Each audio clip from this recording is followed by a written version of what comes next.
Okay, good afternoon. So, first of all, I am going to announce that I am giving you a handout, right. I want you to study this handout because the assignment that I will give you will be based on this, right. And this is a nice explanation of the concepts that we are using, and you can study this. I would like you to place this handout with the S block photocopier, okay, so that anyone who wants to take it can take it from there in hard copy, and also if one of you can make the photos and send it on the WhatsApp group, but number the photos and they should be readable, they should be clear, okay. So, we have given out a handout.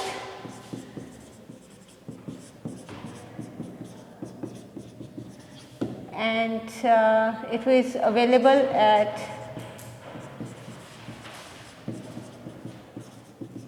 S-Block photocopier plus photos will be uploaded, right. Do you have a scanning app? तो use the scanning app, उससे ज़्यादा अच्छा document ना, it's more readable with the scanning app. So use the scanning app when you can. Photos or scans will be uploaded for people who cannot take it from the photocopy. Okay. Right. Now, let's come back to what we were studying. As you remember that we were talking about the first 3 chapters in Crane, right.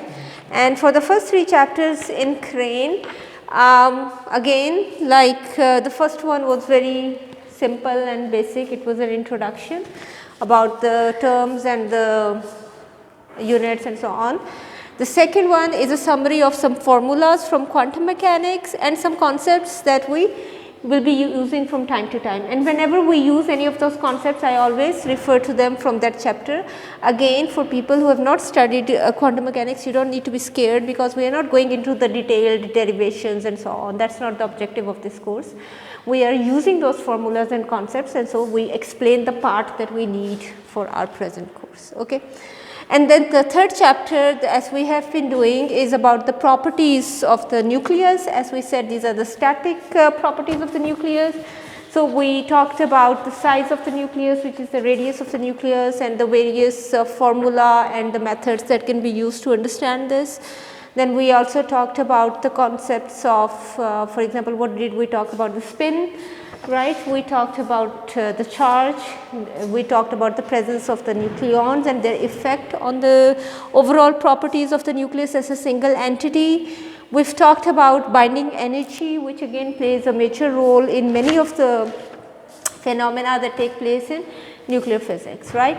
And we all discussed this with the help of a simple formula, that is just the difference in the masses of the nucleons as compared to the nucleus overall. There is a little difference in the mass, right, and that is why we are using a very small unit, which is U, the atomic mass unit, because even a very small difference in mass can be converted into a huge amount of energy when we use E is equal to mc squared. So that is the basic idea there, and in that case we saw how this can be done, but then we also studied another formula which is more detailed as compared to the previous one, which was the semi-empirical binding energy formula, and there we saw some terms that showed us the relationship of this binding energy to, let us say, the volume of the nucleus, to, let us say, the spherical shape of the nucleus, to the pairing energy, right, the pairing term that we talked about, and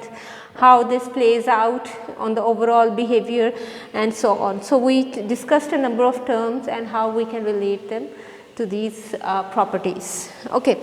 So what we are going to talk about today is nuclear electromagnetic moment.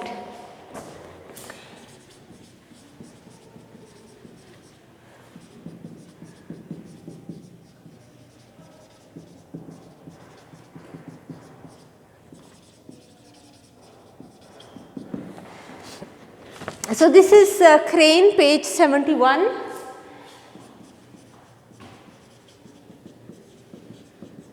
And section 3.5.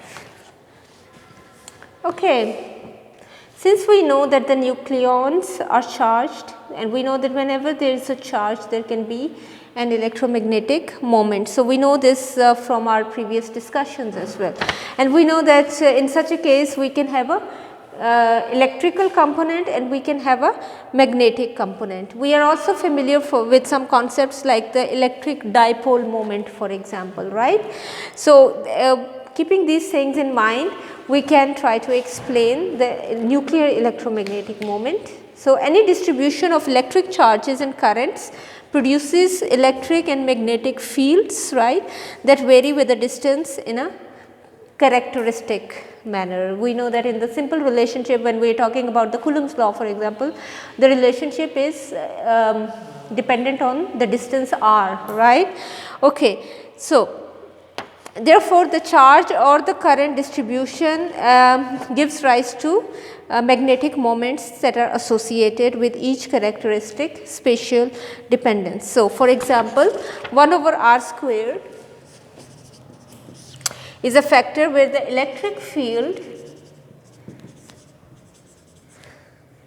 arises from the net charge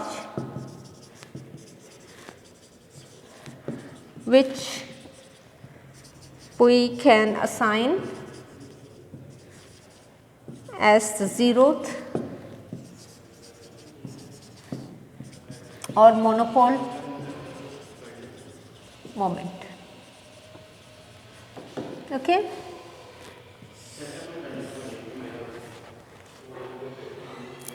Similarly, 1 over r cube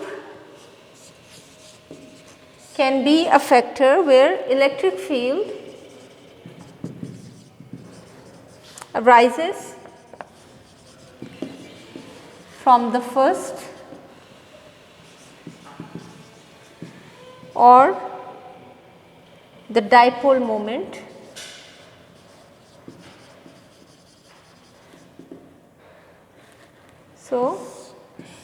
So, we are talking about the possibilities of different orders of the moment, right. We are talking about the zeroth moment, which is known as the monopole. We are talking about the first moment, which is called the dipole. Monopole is actually something which is very rare. So, we are actually not going to.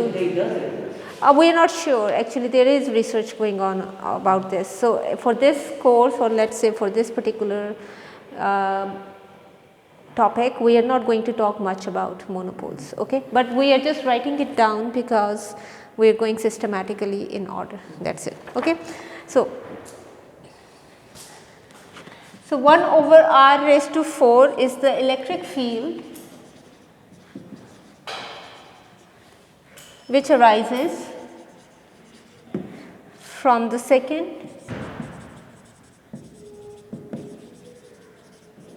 or quadrupole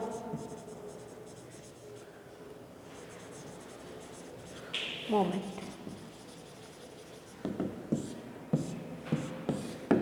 And so on.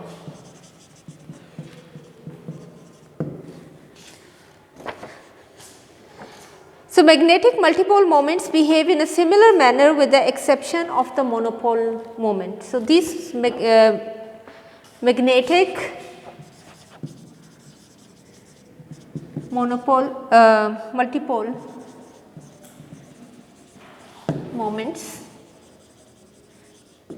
behave in a similar manner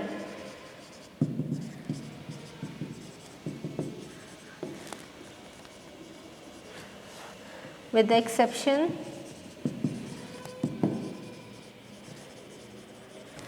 of the monopole moment.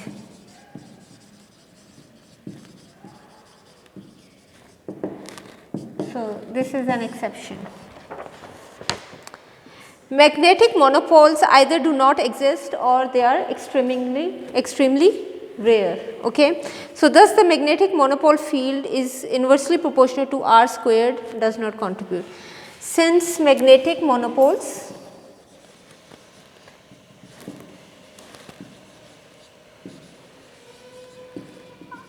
either do not exist or are very rare. Therefore, the magnetic monopole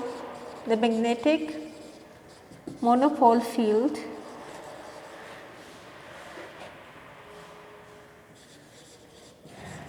which is inversely proportional to 1 over r